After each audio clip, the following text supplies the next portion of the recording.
Hello, my name is Mr. McCollum. Welcome. Thank you for joining me on my YouTube site here for UL Light Middle School. I'd like to welcome all my 7th graders to this site.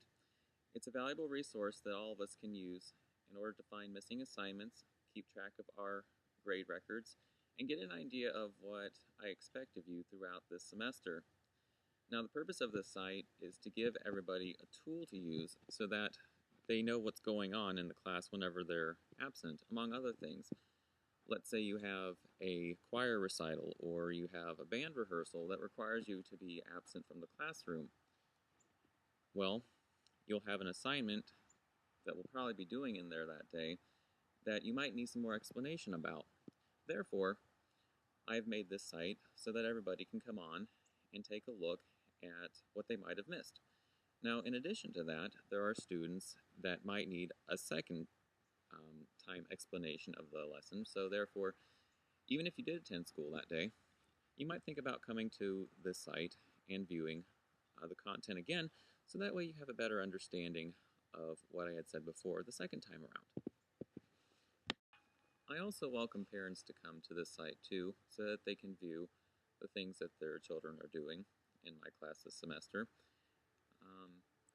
to give them a better recollection of the content that I'm covering, so they have a better understanding of what my expectations are of their children, so that they can follow along with the lessons and have a better understanding of what it is we're doing and help their children better accordingly.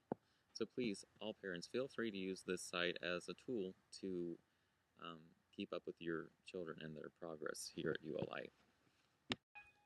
Hello everyone, and welcome to day 1 of Mr. McCollum's student teaching. Today we're going to be covering a topic in the book, starting chapter 2 for Holt Science and Technologies, Forces, Motion, and Energy. The book looks like this. We're going to be starting chapter 2 of the book, Gravity and Motion. But before we do that, I'd like to start off by explaining the course syllabus. Many of you might have already visited the Google site and have seen the syllabus. Those of you who were attendant for my class the first day today, you would have gotten the syllabus handed out to you in class. But I wanted to take some time and explain the course syllabus so that everybody understands what it is I expect of you and what it is we will be doing in class this winter, spring 2011. Okay?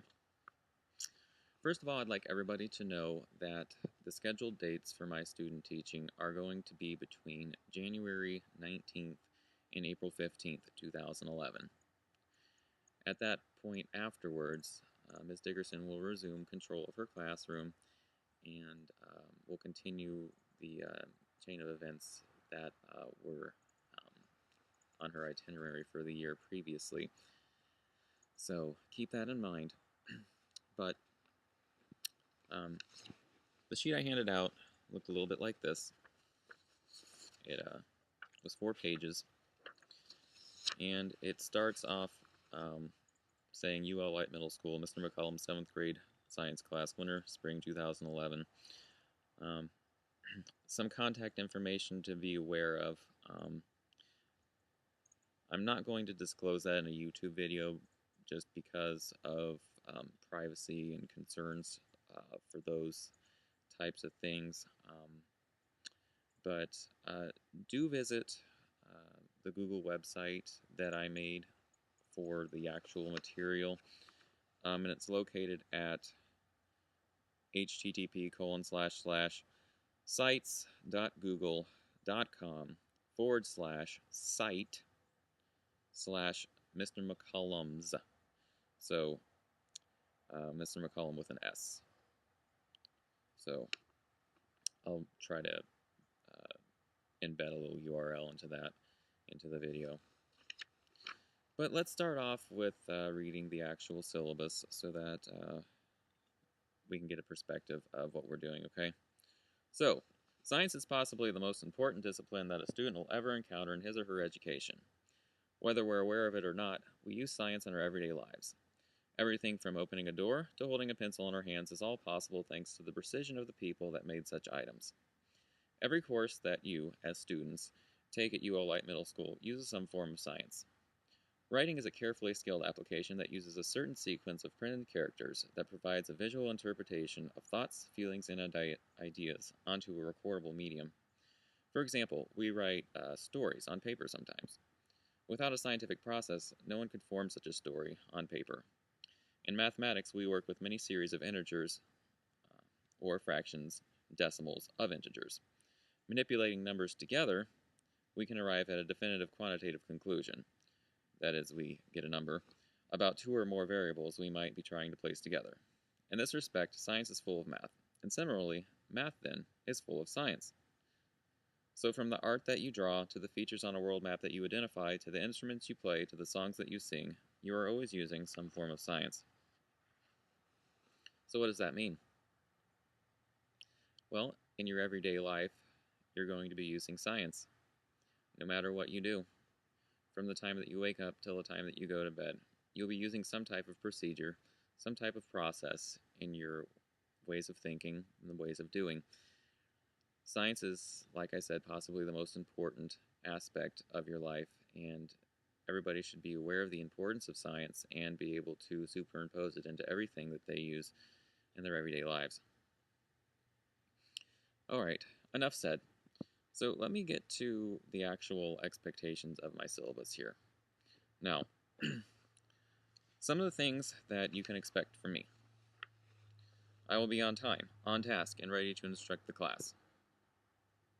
That means whenever I'm in the room, I'm going to be prepared, ready to start, and get the class situated and ready to learn so that we can achieve the best scientific learning situation possible. I will be respectful of your needs. That means that anytime you come to me and you say you have a special need or an accommodation that you need fulfilled because of either a disability that you have or because of some other unknown factor in your life, I will do my best to accommodate that need accordingly. Please see me about something like that. I'll be respectful of your viewpoints. Anything that you share with me in my class, with another student, Ms. Dickerson, another teacher, or anybody in the building for that matter, anything that you say is taken into consideration. Please understand that. I am one who likes to pride myself on open-eared communication, and I have a very diverse line of viewpoints, and I respect many opinions as long as they do not compromise the hopes, ambitions, or aspirations of others. That means if you have something that's going to potentially cause somebody not to develop in the classroom based on your disposition,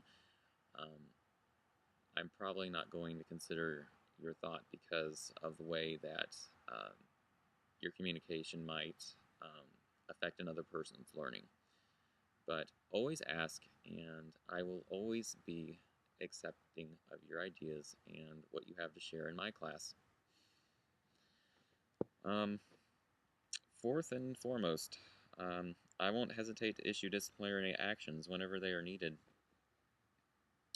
So I'm sure all of you by this point are intelligent enough to understand what I mean by that and why I might issue disciplinary actions.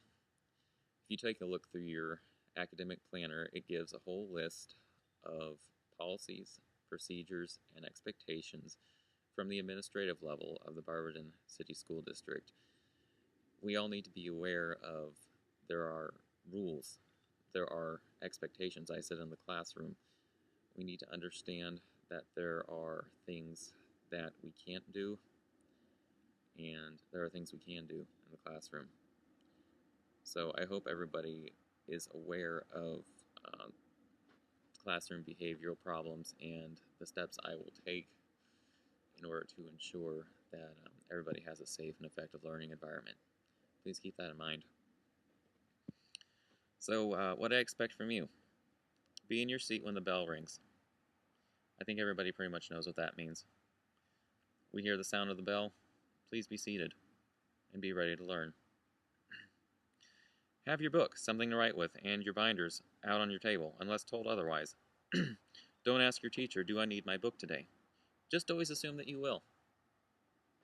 It really doesn't get much simpler than that. Like I told you in advance, this is the book we're going to be using. Assume that you need to bring it with you.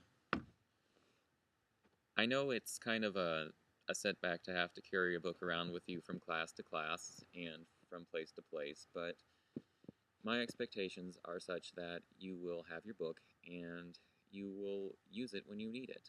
So the expectation is you will always bring it with you to class. No exceptions.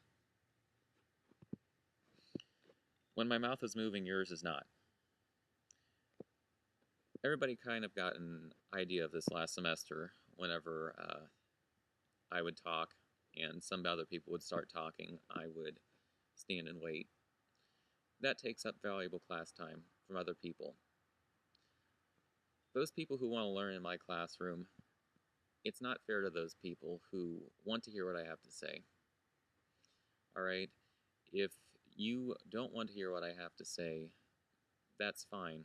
I understand that, but please be respectful to your other peers and be quiet while I'm talking so that I can best effectively communicate to them so that they have an idea of what's going on in my class, because they care about the kind of grade that they get, as I'm sure you do too.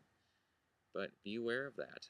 Everything I say in class is contingent upon your listening. And if you don't know what's going on in my class, you won't have an idea of what to do for every assignment, and your grade will suffer because of that. So make sure you're listening to me when I'm talking. Put aside your social time for lunch, for after school and before school, but when you are here in my class, you are here to work. Nothing more, nothing less. School is a working process.